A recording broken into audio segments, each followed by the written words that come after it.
বিসমিল্লাহির রহমানির রহিম। আসসালামু আলাইকুম দর্শকবৃন্দ, কেমন আছেন? আশা করি ভালো আছেন, আমিও ভালো আছি। তো শীত প্রায় শেষ হয়ে যাচ্ছে, পিঠাপুলি এবার খাওয়াই হইল না সময়ের অভাবে। যাই হোক,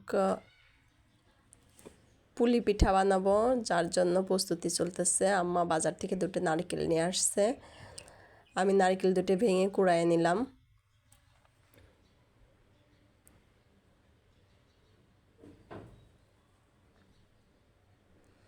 তো এখানে যে নারকেল কোড়ানো শেষ হয়ে গেছে, এক পট মানে এক পোয়া আতপ চাউল, পোলার চাউল ভিজায় রাখছিলাম, ওটা ব্লেন্ড করে সুজি করে নিচ্ছি।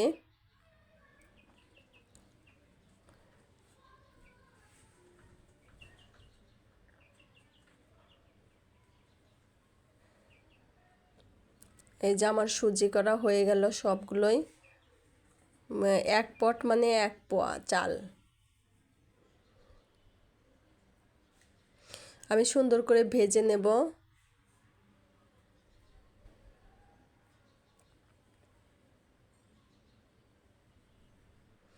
এই যে আমার ভাজা হয়ে গেছে,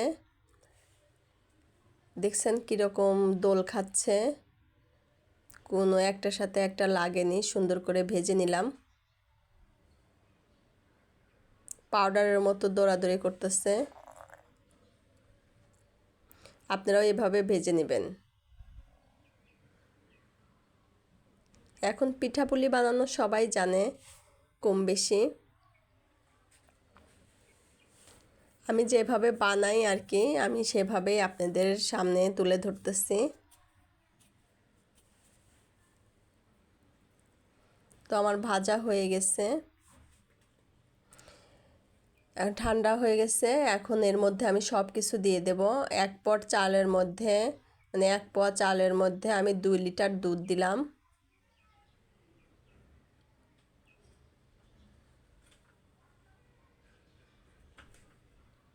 এর মধ্যে 2টা নারিকেলে দিয়ে দেব, 2টা তেজপাতা দিলাম, 2-3 খণ্ড দারচিনি দিলাম, আর 4টা হচ্ছে এলাচ দিলাম।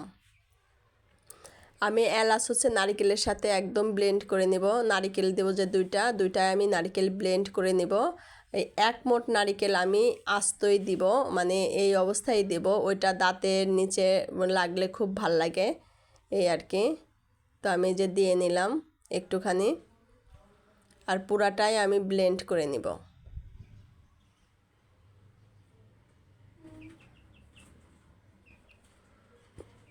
ব্লেন্ড করে নিলে সুজিটা বেশি মজা লাগে।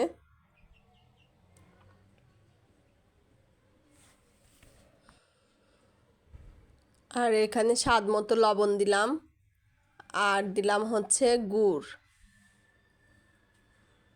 আমি আমি যতটুকু মিষ্টি খাই আর কি, আমার যতটুকু মিষ্টি প্রয়োজন আমি ততটুকুই দিলাম, গুড় দিলাম। এই যে আমি ব্লেন্ড করে নিয়ে আসলাম, ব্লেন্ড করে দিয়ে দিচ্ছি।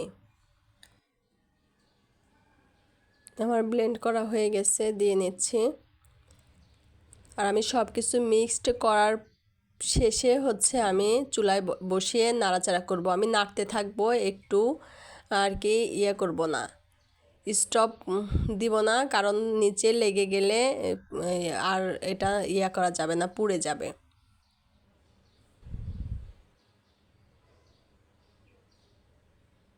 এই যে গুড় দিয়ে আমি সব দিয়ে এখন চুলাটা ধরায় নিছি, নাড়তে থাকি।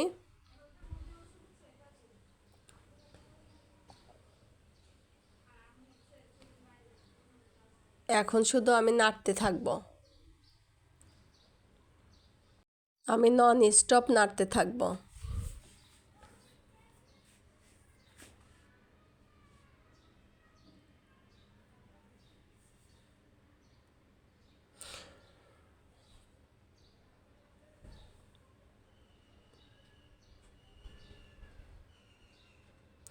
পুলি পিঠা বানানো আর হচ্ছে পাটিসাপটা পিঠা বানানোর যে খিসাটা জাল দিতে হয়, এই খিসাটা বানাইতে অনেক কষ্ট হয়।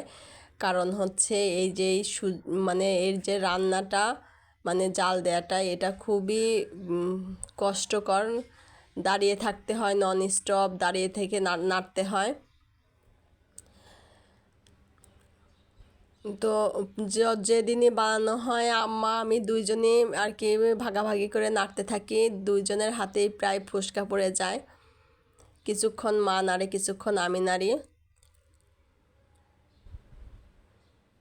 তো আম্মা এখন দাঁড়া থাকতে পারে না, যার কারণে এবারটা আমাকে দাঁড়িয়ে থেকে নাড়তে হবে।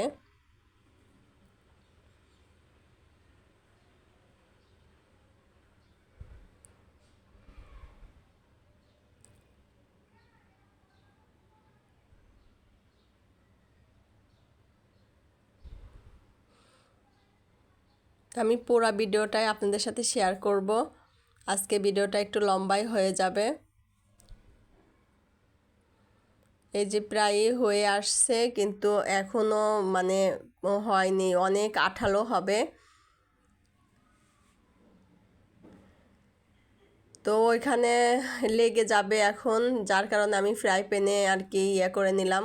এখন কিছুটা অর্ধি করে ফ্রাই প্যান দিয়ে আস্তে আস্তে নাড়বো, কারণ ফ্রাই প্যানে তো পোড়া লাগার ভয় থাকে না। আর হচ্ছে আপনার পাতিলে পোড়া লেগে যাবে, দেখতেছিলাম নিচে একটু লেগে লেগে যাচ্ছে, যে পুরা গন্ধ হইলে ভাল লাগবে না। যার কারণে আমি ফ্রাই প্যানে দিয়ে যে নামিয়ে নিচ্ছি। সুন্দর একদম আঠালো হয়ে গেছে। আমি এবার প্লেটে ঢেলে নেব। আর অনেকটাই কমে গেছে, দেখেই বোঝা যাচ্ছে। আর কতটা সুন্দর হয়েছে, কালারটা সুন্দর আসছে, আর এত সুন্দর ঘ্রাণ হচ্ছিল, শুধু নারিকেল দুধের আর গুড়ের ঘ্রাণ।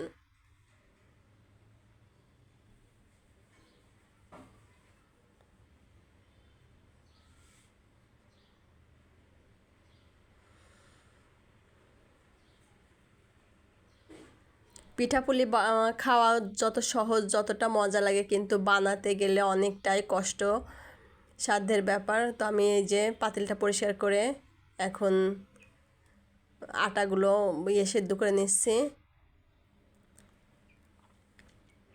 ওখানে পানি বলক এসে গেছে, আর আমি পানির মধ্যে পরিমাণ মতো লবণ দিয়ে নিয়েছি। আর এখন এই যে আটার বলগুলো বানিয়ে নিয়েছি, বলগুলো সব একটা একটা করে দিয়ে নেব। আমার দাদিকে দেখতাম এভাবে বল করে, বেশি আটা হলে এভাবে কাটতো না, আটার না থাকে, দলা না থাকে, ভিতরে কেমন গিলটি গিলটি ভাব থাকে। দাদির কাছ থেকে শেখা এটা। তো আমি এটাই এখন আর কি ইউজ করি। আমার খুব ভাল লাগে এরকম করে আটা কাটতে। আর সুন্দর একটা মানে থাকে না, দলা থাকে না ভিতরে, সুন্দর মসৃণ হয়। এরকম করে আমি অনেকক্ষণ জাল দিয়ে সেদ্ধ করে নেব। উপরে শ্যাওলা শ্যাওলা পড়ে গেলে তখন আমি হচ্ছে এই পানিটা একটু কমিয়ে নেব। পানিটা একটা পাত্রে রাখবো, পানিটা প্রয়োজন হবে। তো আমি পরিমাণ মতো পানি দিয়েছি, যতটুকু আমার প্রয়োজন। আমি আটা কাড়ানো দেখলাম আপনাদের, মানে আটা যে সেদ্ধ করাটা, কারণ আপনারা অনেকেই এভাবে মানে আটা সেদ্ধ করে নিতে পারেন, খুব ভাল লাগবে। ট্রাই করে দেখবেন একদিন। আমি শুধু আপনাদের শেখার জন্য, বা আমি যেভাবে কারি এভাবে শেখার জন্য আমার এই প্রসেসটা পুরাটাই দেখানো আপনাদের, আর ভিডিওটা সেই জন্য একটু লম্বা হয়ে যাবে। তো আমি একটু উল্টাপাল্টা করে নিচ্ছিলাম। এখন আর ভাঙার ভয় নাই, কারণ উপরে শ্যাওলা শ্যাওলা পড়ে গেছে, মানে সেদ্ধ হয়ে গেছে আর কি।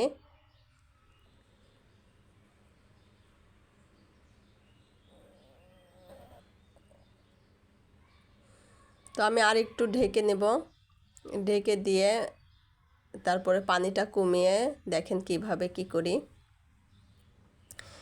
যে আমি ঢাকনা খুলে এখন হচ্ছে পানিটা একটু অন্য পাত্রে করে নিচ্ছি, কমিয়ে নিচ্ছি। এখানেও পানি রাখবো পরিমাণ মতো, পানি লাগবে। ওই যে দেখতেই পাচ্ছেন কতটুকু কিভাবে পানি নেই, এক হাতে উঠানো যাচ্ছিল না, আমি দুই হাত ধরে আর কি চুলার উপর বসে দিলাম। আর আঁচটা একদমই কমিয়ে দিয়ে এখন আমি প্রত্যেকটা দলা ভেঙে দিচ্ছি, আটার যে বলগুলো ভেঙে নিচ্ছি। ভেঙে দিয়ে সুন্দর করে নাড়বো। নেড়ে আমি আবার পানি যদি লাগে প্রয়োজন হয়, তাহলে আপনারা ওই যে পানিটা রেখে দিলেন, ওই পানিটা আবার দিয়ে নেবেন। আমার পানি প্রয়োজন হবে, দেখাই যাচ্ছে। তো আমি পানিটা দিয়ে নেব। আর এক হাতে ক্যামেরা আর এক হাত দিয়ে নাড়তে একটু কষ্টই হচ্ছিল, তারপর চেষ্টা করতেছিলাম আপনাদের পুরাটাই দেখানোর জন্য।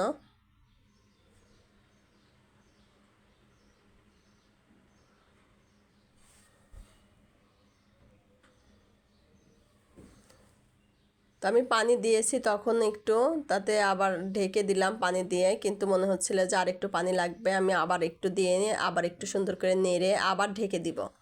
ঢেকে কিছুক্ষণ রাখবো একদম লো হিটে। তো আমি যে দেখি হয়ে গেছে, এখন নামিয়ে নিলাম। আমার সুন্দর হয়েছে। তো আমি যে বড় একটা প্লেটে আর কি, এটাকে আমরা খামচা বলি আমাদের দেশের ভাষায়। তো আমি এটার মধ্যে ঢেলে নিলাম আটা কাড়ার জন্য। দেখেন কি সুন্দর, দেখছেন কি সুন্দর হয়েছে। আটা ছানা আমার হয়ে গেছে সবগুলোই, দেখতে পাচ্ছেন। 4টা হয়েছে, বল হয়েছে, 5টা বল হয়েছে। একটা আম্মা করতেছে আর 3টা এখানে। তো আমি একটা দিয়ে পিঠা বানানোর জন্য চেষ্টা করতেছি।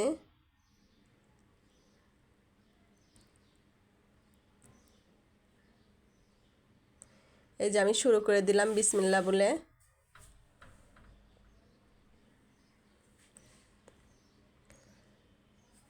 দেখছেন সুন্দর করে ভাঁজ দিয়ে দিলাম। আমি প্রত্যেকটা পিঠায় এভাবে সুন্দর করে ভাঁজ দিয়ে দেব। একজন ক্যামেরাটা ধরতে পারলে আমি আপনাদের ভাঁজটা দেখায় দিতাম। তো যাই হোক,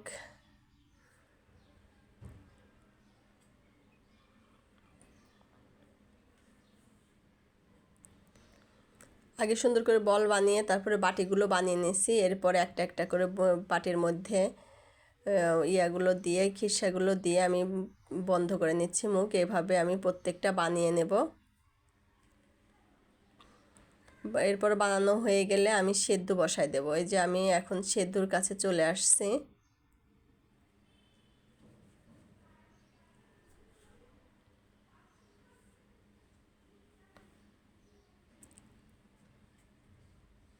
এই যে এখানে আম্মা বানাচ্ছিল উপরে, আর আমি নিচে বসে বসে বানাচ্ছিলাম।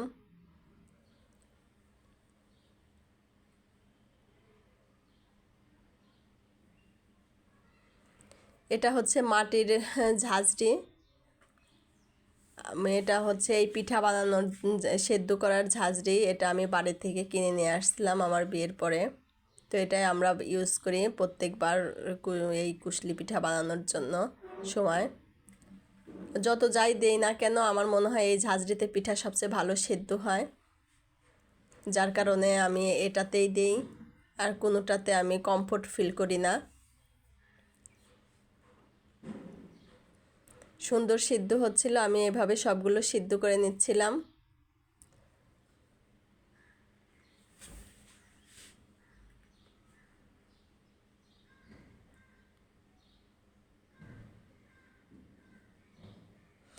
পিঠা বানানো যত কঠিন, খাওয়া খুব সহজ এবং মজা লাগে।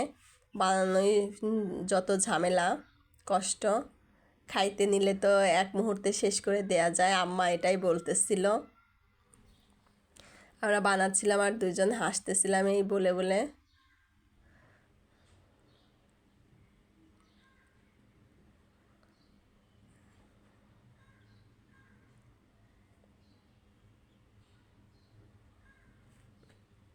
প্রায় শেষের দিকে আমাদের বানানো সেদ্ধ হচ্ছে। আমি এক পাশে বানাচ্ছি আমি আর আম্মা, আর এক পাশে আবার সেদ্ধ বসিয়ে দিয়ে দিয়েছি, একবারে হয়ে যায়।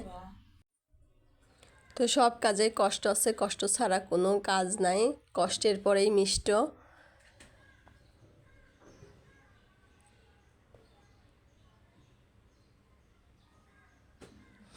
এখন এই যে বানানো সম্পূর্ণ শেষ হয়ে গেল। আম্মা আসরের নামাজ পড়তে গেল, আমিও যে নামাজ পড়ে আসি।